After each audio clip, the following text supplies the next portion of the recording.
नमस्कार, यो हो TV today network. TV today समाचारमा स्वागत छ। म संज्ञा अधिकारी। सुरु गरौं अहिलेसम्मका मुख्य समाचारबाट। सरकारको कडाईका बीच कोरोना संक्रमण जिउका तिउँ। 24 घण्टामा 800 बढी संक्रमित थपिए। काठमाडौँ उपत्यकामा मात्रै 166 नयाँ संक्रमित। नेकपा भित्रको विवाद समाधान उन्मुख। कार्यदलको प्रतिवेदनमाथि स्थायी समितिमा छलफल हुने, केही परिमार्जन हुन सक्ने नेताहरूको भनाई। विदेशबाट आउनेहरू होटल क्वारेन्टाइनमा अनिवार्य बस्नुपर्ने, मापदण्ड विपरीत काम गरे कारबाही हुने, अनुगमनका लागि समिति सक्रिय। हिन्दू महिलाहरूको महान चाड तीज आज सप्तऋषिको पूजा गरी समापन। सुदूरपश्चिममा गौरा पर्व सुरु, थारू समुदायले मनाए अटवारी पर्व।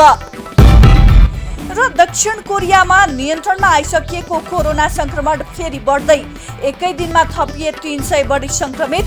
नियन्त्रणका लागि देशव्यापी प्रतिबन्ध।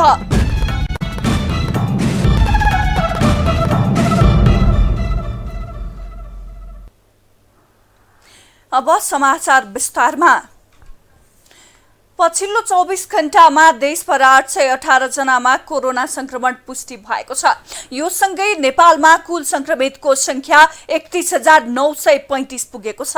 स्वास्थ्य तथा जनसंख्या मन्त्रालयका अनुसार पछिल्लो 24 घण्टामा कोरोना संक्रमणबाट 3 जनाको मृत्यु भएको छ। मृत्यु हुनेहरूमा झापाका 58 वर्षीय पुरुष, पर्साकी 56 वर्षीय महिला र सर्लाहीकी 33 वर्षीय महिला रहेका छन्। मन्त्रालयका अनुसार कोरोना संक्रमणका कारण मृत्यु हुनेहरूको संख्या 149 पुगेको छ। यस्तै काठमाडौँ उपत्यकामा मात्रै आइतबार 166 जना नयाँ संक्रमित थपिएका छन्।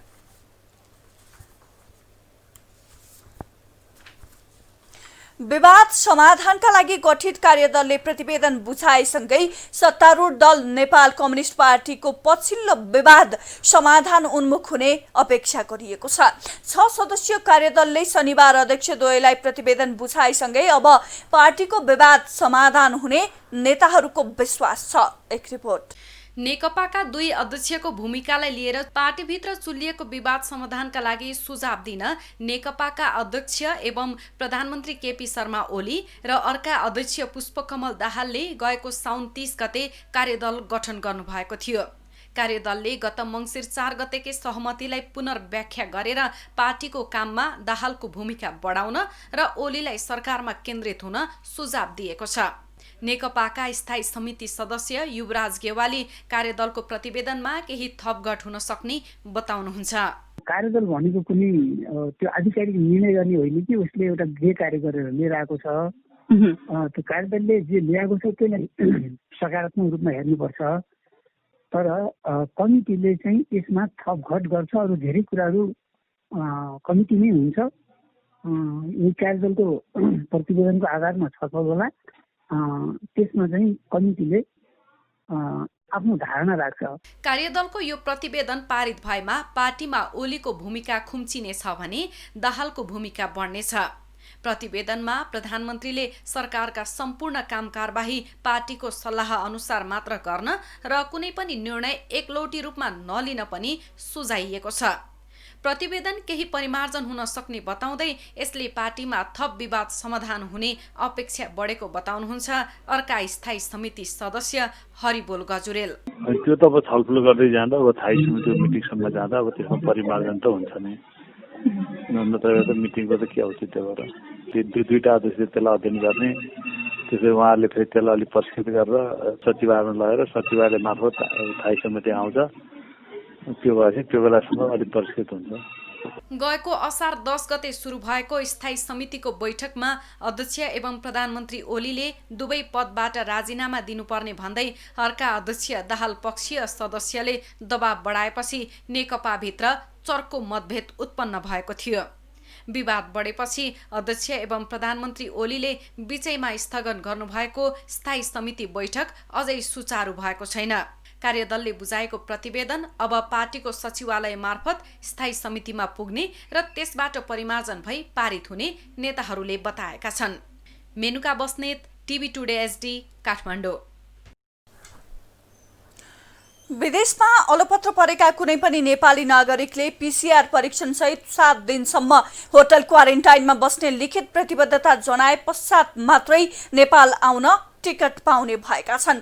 विदेशबाट आउने कुनै पनि व्यक्तिले पीसीआर परीक्षण गरेपछि मात्रै नेपाल आउनका लागि टिकट खरिद गर्न पाउने काठमाडौँका प्रमुख जिल्ला अधिकारी जनकराज दाहालले जानकारी दिनुभयो।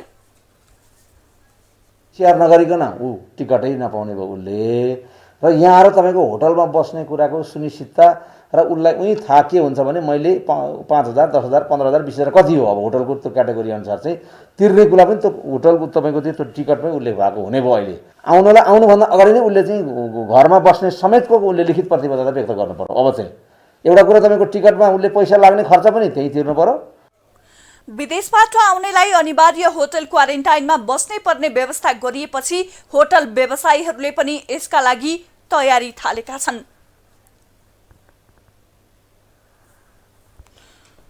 होटल व्यवसायी महासंघले विदेशबाट उद्धार गरी ल्याइएका व्यक्तिहरूलाई सरकारले तोकेको सेवा सुविधा उपलब्ध नगराए कारबाही गर्ने जनाएको छ।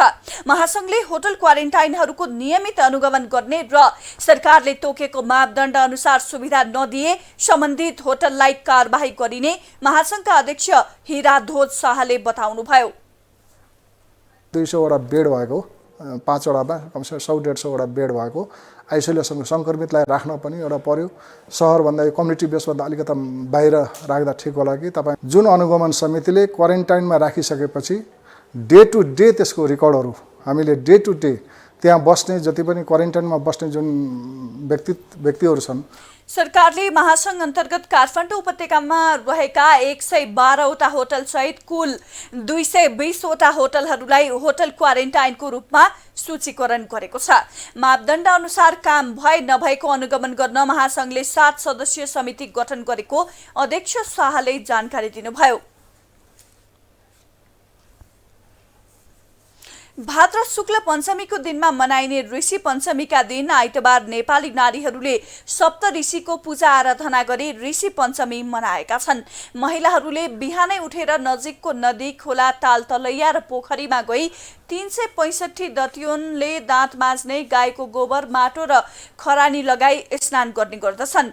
कोरोना भाइरसको संक्रमणको जोखिमका कारण सरकारले टेकु लगायतमा ऋषेश्वर मन्दिरहरूमा पूजा आराधनाका लागि रोक लगाएको भए तापनि महिलाहरूले मन्दिरको गेटमा नै पूजा गरेका छन्।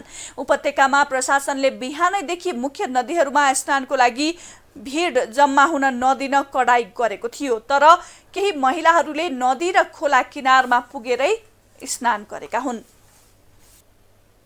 समाचारमा पालो छोटो विश्रामको।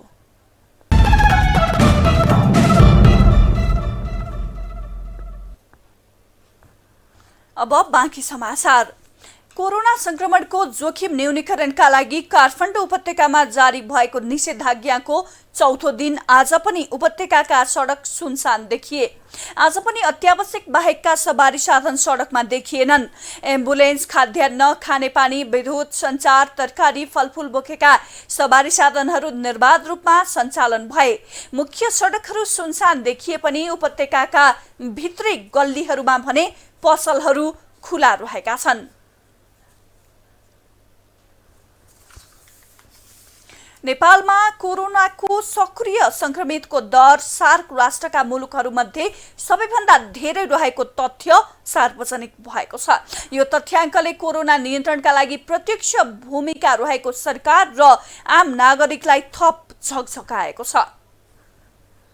स्वास्थ्य तथा जनसङ्ख्या मन्त्रालयले शनिबार सार्वजनिक गरेको तथ्याङ्क अनुसार नेपालमा कुल कोरोना संक्रमित मध्ये सक्रिय संक्रमितको दर 40.6% छ। यो संख्या अन्य 7वटा सार्क सदस्य राष्ट्रहरूमध्ये सबैभन्दा धेरै हो। प्रतिशतका हिसाबले नेपाल सार्क राष्ट्रहरूमध्ये सबैभन्दा बढी सक्रिय संक्रमित रहेको देश भए पनि संख्याको आधारमा भने भारत सबैभन्दा अगाडि छ। भारतमा 7,10,998 सक्रिय संक्रमित छन्। त्यहाँ अहिलेसम्म 30 लाख भन्दा बढी संक्रमित भइसकेका छन् भने 56,800 बढीको मृत्यु भएको छ। कोरोना संक्रमणको फैलावट नियन्त्रणमा ल्याउन नसकेको भारत संक्रमित र मृतकको संख्याको आधारमा विश्वको सूचीमा तेस्रोमा पर्दछ। यस्तै सार्क राष्ट्रहरूमध्ये संक्रमितको संख्या र मृतकको आधारमा दोस्रो स्थानमा रहेको पाकिस्तानमा सक्रिय संक्रमितको संख्या 10,000 भन्दा बढी छ। त्यहाँ झण्डै 3 लाख मानिस संक्रमित भइसकेका छन् भने 6,000 भन्दा बढीको मृत्यु भएको छ। कोरोना संक्रमणको आधारमा पाकिस्तानकै हाराहारीमा रहेको बंगलादेशमा हालसम्म 2,92,000 संक्रमित छन्। यस्तै 2,92,000 संक्रमित छन् भने 3,900 बढीको मृत्यु भएको छ। बंगलादेशमा सक्रिय संक्रमितको संख्या 1,13,000 भन्दा धेरै छ। बंगलादेशको यो आँकडा हेर्दा त्यहाँ पछिल्लो समय कोरोना संक्रमण तीव्र गतिमा फैलिएको देखिन्छ। उता अफगानिस्तानमा हालसम्म झण्डै 38,000 कोरोनाबाट संक्रमित भएका छन् भने 1,000 बढीको मृत्यु भइसकेको छ।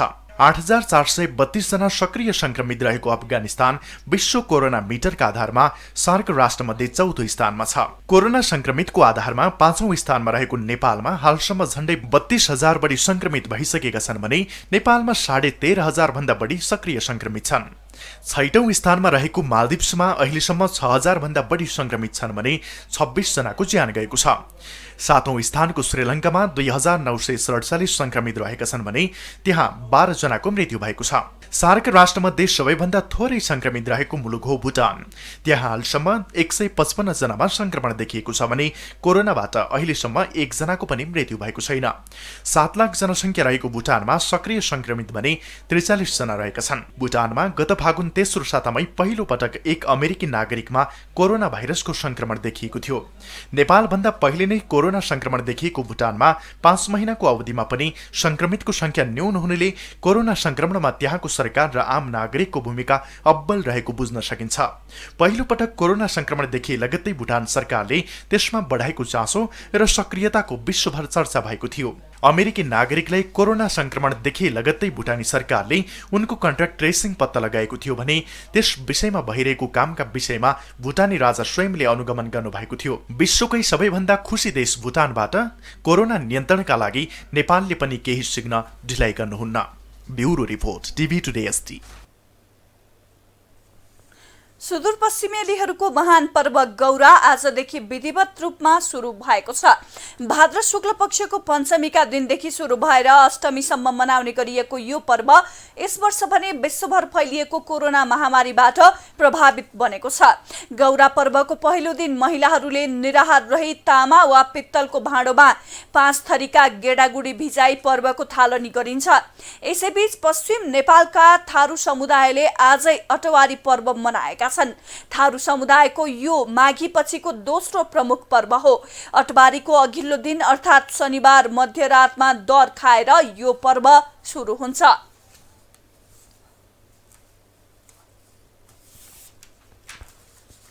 स्याङ्जाको कालीगण्डकी गाउँपालिकामा गत असार 30 गते खसेको पहिरोका कारण पूर्व गाउँ विकास समितिका अध्यक्ष सहित 3 जनाको ज्यान गएको छ भने 1 जना बेपत्ता भएका छन्। पहिरो नियन्त्रण गर्न गएका उनीहरूले गाउँ त जोगाए तर आफू भने फर्कन सकेनन्।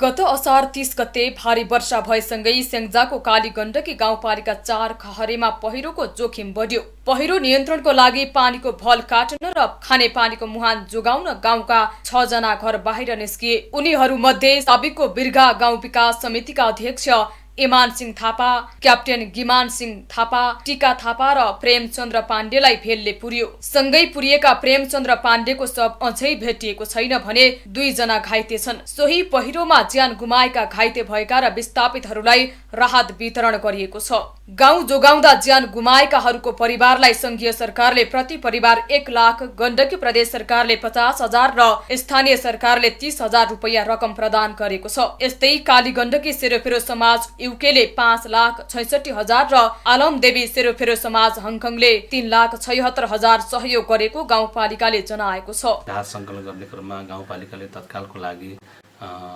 मृत्यु भएका परिवारलाई रु 30,000 को दरले तत्काल राहतको लागि हामी प्रदान गऱ्यौँ भने त्यस सँगसँगै अरू थुप्रै संस्थाहरूले जस्तै कालीगण्डकी सेरोफेरो समाज युकेद्वारा पनि हामीलाई सहयोग भयो।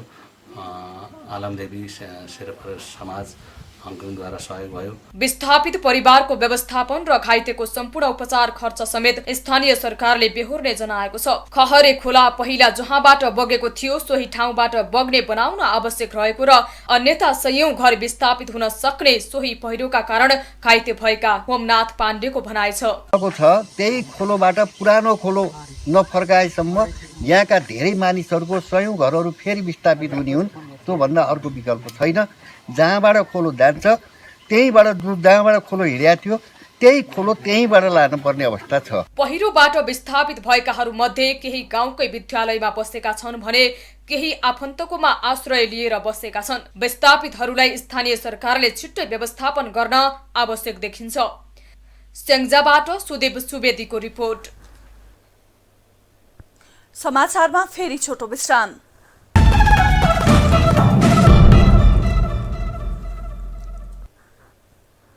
अब आर्थिक समाचार।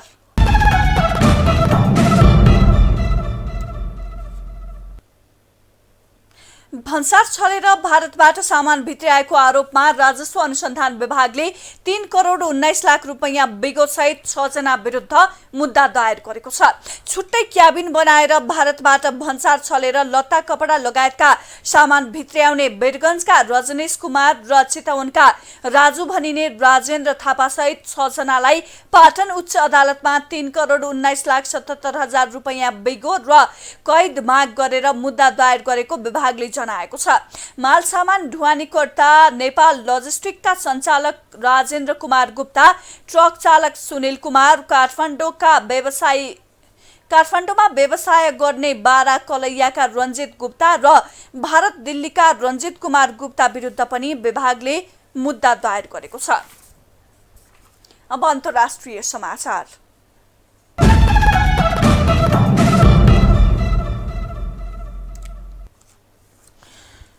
कोरोना संक्रमित बढ्दै गएपछि दक्षिण कोरियाले देशव्यापी प्रतिबन्ध सुरु गरेको छ। केही दिन अघि राजधानी सियोलमा मात्रै प्रतिबन्ध लगाएको कोरियाले आइतबारदेखि देशव्यापी प्रतिबन्ध सुरु गरेको हो।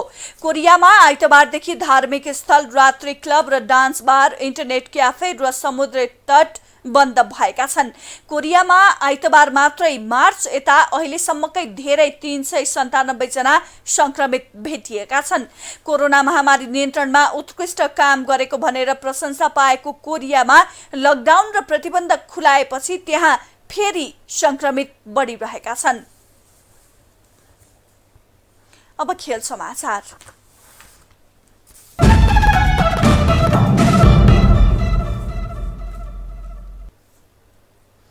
क्यारेबियन प्रिमियर लिग सीपीएलमा नेपाली खेलाडी सन्दीप लामिछाने सम्मिलित जमैका तलाहबाजले लगातार दोस्रो हार बेहोरेको छ। सन्दीप सहित मुजिर उर रहमान र कार्लोस ब्रेथवेटको उत्कृष्ट बलिङ अनि आन्द्रे रसेलले उत्कृष्ट ब्याटिङ गरे तापनि जमैका गायना अमेजन वारियर्ससँग 14 रनले पराजित भएको हो। उत्कृष्ट बलिङ गर्दै गायनालाई 118 रनमा रोकेको जमैकाले रसेलको अर्धशतकका बावजुद पनि सामान्य लक्ष्य पूरा गर्न सकेन। जमैकाका लागि भने सन्दीपले किफायती बलिङ गर्दै 2 विकेट लिएका थिए। सन्दीपले अहिलेसम्म खेलेको विदेशी लिगहरूमा यो सबैभन्दा किफायती बलिङ हो। समाचार सकियो। समाचारबाट बिदा लिनु पूर्व मुख्य समाचार फेरि एकपटक। सरकारको कडाईका बीच कोरोना संक्रमण जिउका त्यौं। 24 घण्टामा 800 बढी संक्रमित थपिए। काठमाडौँ उपत्यकामा मात्रै 166 नयाँ संक्रमित। नेकपा भित्रको विवाद समाधान उन्मुख।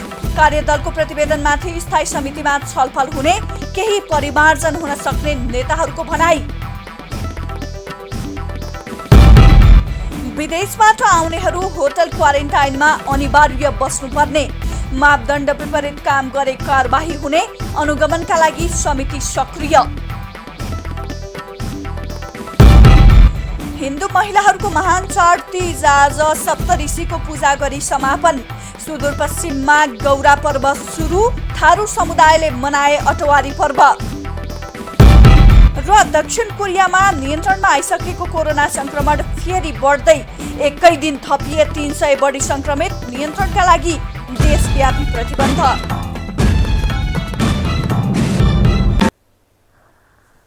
हामीलाई TV today Nepal apps download गरी विश्वभरि प्रत्यक्ष हेर्न सक्नुहुनेछ। साथै www.tvtodaynepal.com मा गई हेर्न र पढ्न सक्नुहुनेछ भने फेसबुक, युट्युब र ट्विटरमा समेत फलो गर्न सक्नुहुनेछ। विकास निर्माण र जनसरोकारको विषयमा हाम्रो आवाज जारी छ। अहिलेलाई सम्पूर्ण समाचार युनिटका साथ म संज्ञा अधिकारी पनि बिदा चाहन्छु। टिभी टुडे एचडी हेर्दै गर्नुहोला। नमस्कार।